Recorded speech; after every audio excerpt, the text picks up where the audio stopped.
Good afternoon. Welcome to everybody. I want to repeat the comment that was made earlier. Be sure and ask questions along the way. I'm happy to try and answer them. I'm also delighted that people are willing to give up part of a beautiful, sunny Saturday afternoon to be here and talk about ethics. I am going to point out a historic artifact.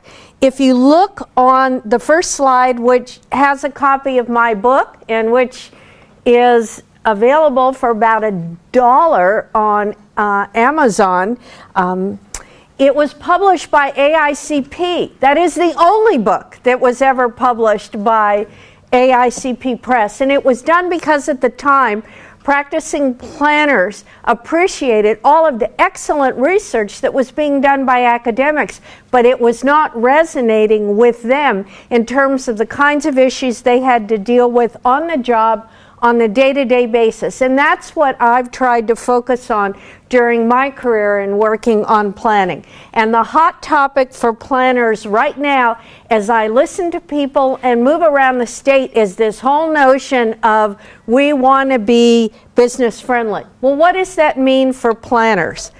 I want to give credit to the folks who've helped to create this presentation, who did some of the work that I'm going to flash up here, or who produced some of the ideas we'll be talking about. Juan Borelli from San Jose, Hanson Hom from Sunnyvale, Linda Tatum from Inglewood, and Al Zelenka from Riverside.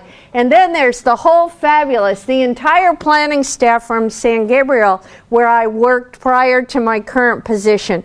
Mark Gallatin, Larissa de la Cruz, and Feng Zhozhou.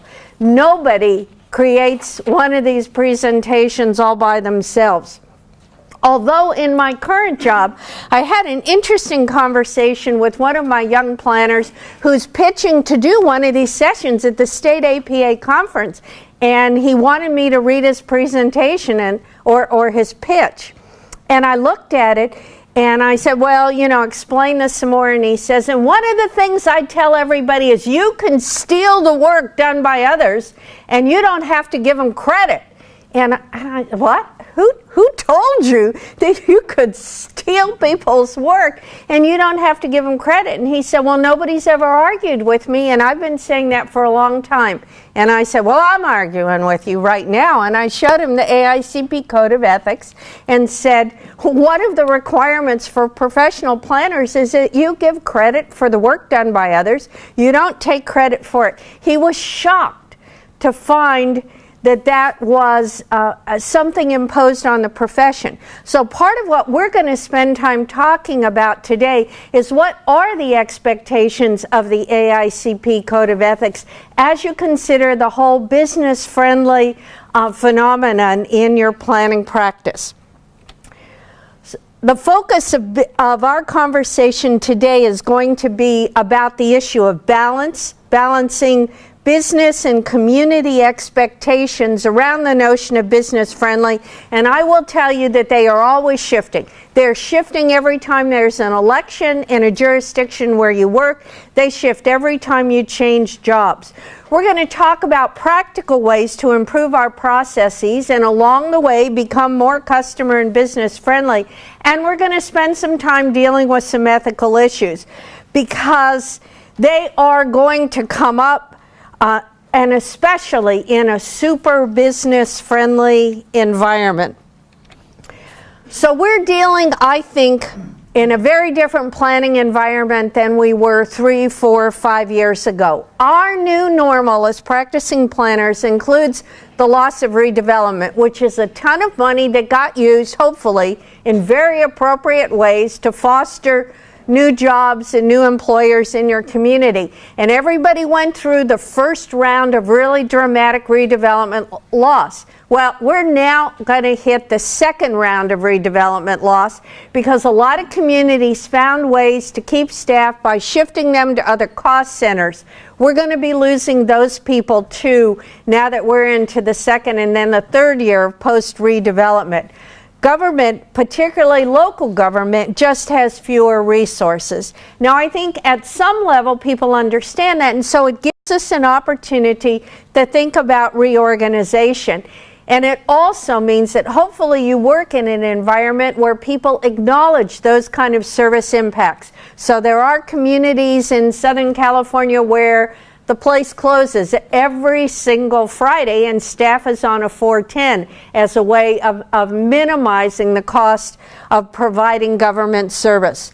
Part of that new normal means that when you get new jobs in your community, they're often lower paying jobs. There's still a very high unemployment rate overall and reduced staffing in planning agencies. How many people in this room work for the private sector? Consulting planners. So a couple. Academics? Public sector. Okay, so most of you sitting here are dinosaurs. And you are dinosaurs in the sense that you work in an environment where you get a defined pension. And because of that, maybe 20, 25 years ago, 61% of everybody working had a defined pension. It's now less than 17%, and most of those are people who work in state and local government. And the attitude towards voters, fed by a series of stories in all of our major metropolitan newspapers, is you are overpaid and underworked.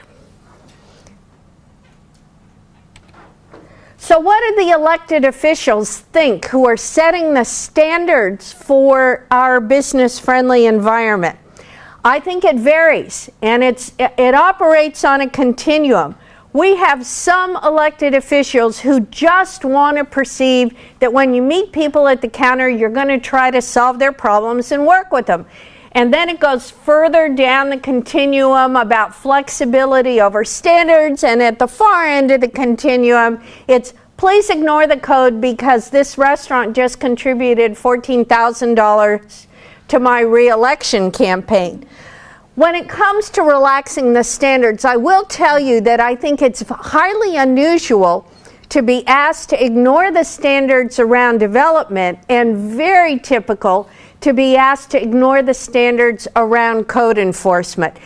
Elected officials go crazy when the owner of the vintage dress shop gets a code citation for moving a coffee table out on the sidewalk that had a little sign on it saying 1950s clothing on sale. The expectation is that in this new normal, in this new business environment where people perceive themselves as struggling financially in a way they never have before, they don't want to feel like government is the enemy, but instead that we are partners in helping them be successful.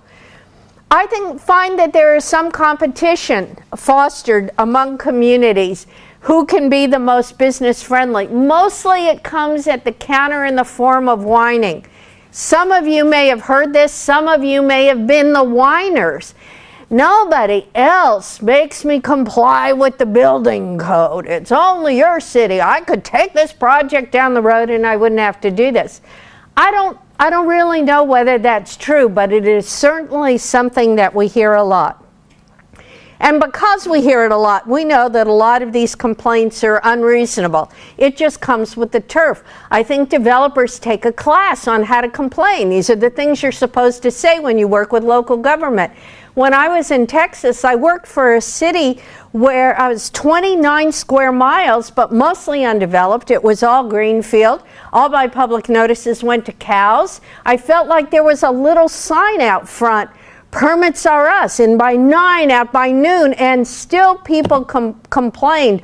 I submitted my plat for my 600 lot subdivision Friday, a week ago. Why hasn't it been approved? And that was a state with no environmental review, but the complaints were the same.